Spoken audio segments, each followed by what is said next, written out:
Bellingwood Vignettes by Diane Greenwood Muir. Book 10, Vignette number 5. I don't understand a single word. If that big furball gets in my face one more time, I am going to paint a row of scratch marks down his nose. No, you won't. You'll do what you always do and walk away. Anything else would be completely out of character, she replied.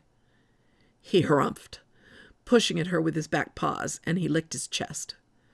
I don't know why we are subjected to those horrible, smelly animals, Cleo. We're better than that. Use my new name, Leah said. It's been long enough. There's no reason for you to forget it. But I like Mark Antony and Cleopatra. It's much more romantic than those whiny space pirates. Luke stretched out beside her and rubbed his face against her belly. And you like romance. Leah licked the top of his head. Romance, shromance. Neither one of us has any desire for that. I don't know why you keep bringing it up. Tall lady and tall man are romantic all the time, he protested, continuing to rub against her. Luke liked it when she groomed him. If he was feeling particularly friendly, he groomed her back. They are human. It's what they do. But short girl and short boy and other short girl, they aren't romantic. Leah leaned back and stretched out, flexing her paws. Surely he wouldn't mind if she... Don't even think about it, he said. Keep those claws to yourself. That's what barky thing is for. Come on, just a little?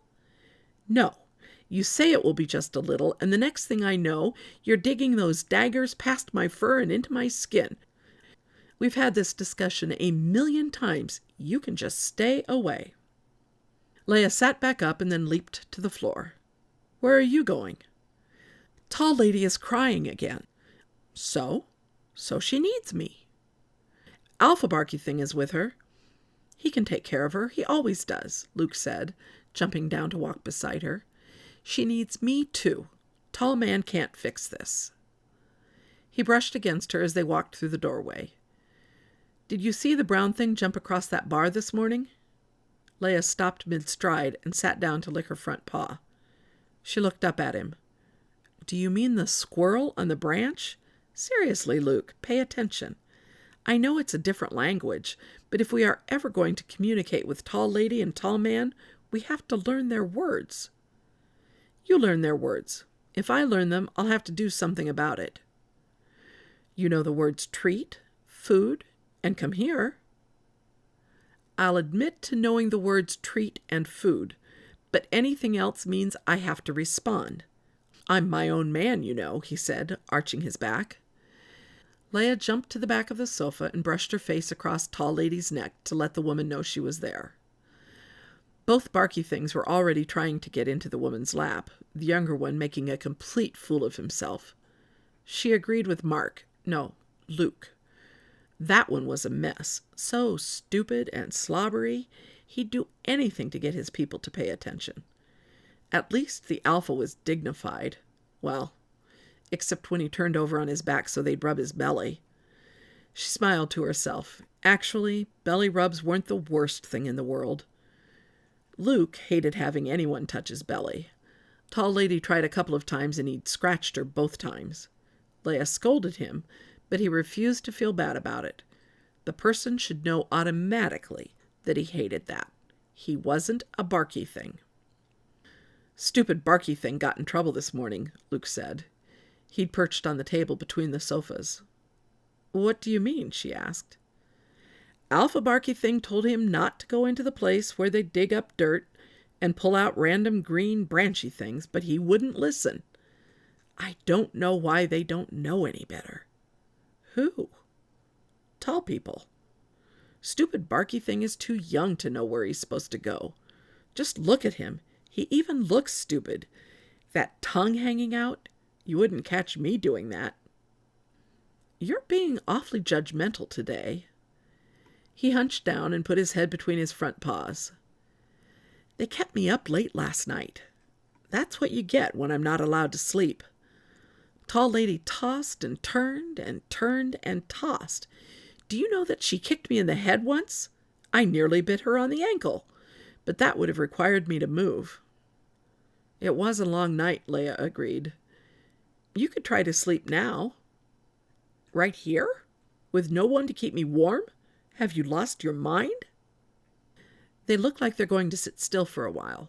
Climb on Alpha Barky thing there. He's used to you sleeping on his back. Luke sprang from his seated position and landed on Barky Thing's back. He opened and closed his claws a few times in the thick fur and looked up at Leia with a smirk. That's perfect. He likes it when I massage him.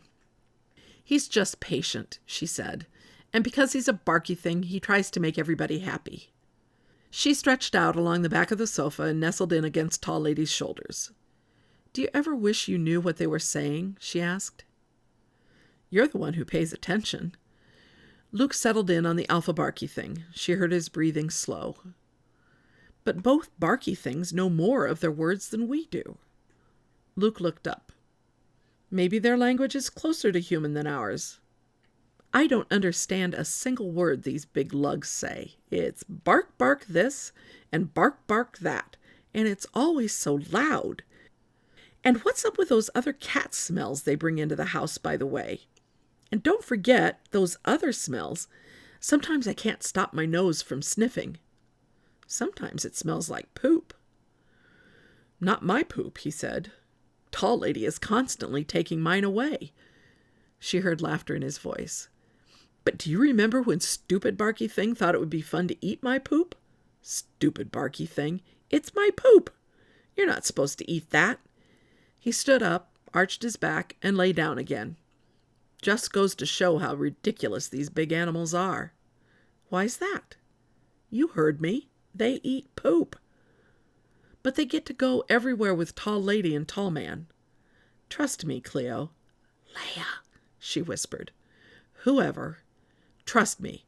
I got out once, and it was the scariest thing I've ever done. I remember that. You hid under the bed for the next day. I did not. He stood back up and batted at her tail. Take that back. No.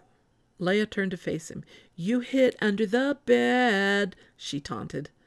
Luke reached up and wrapped his front paws around her neck to pull her down beside him. Leia wasn't having any of that. She hissed and swatted at his face. When he wouldn't let go, she let herself fall on top of him and grabbed his shoulder with her teeth. Stop that, Tall Lady said in a very loud voice.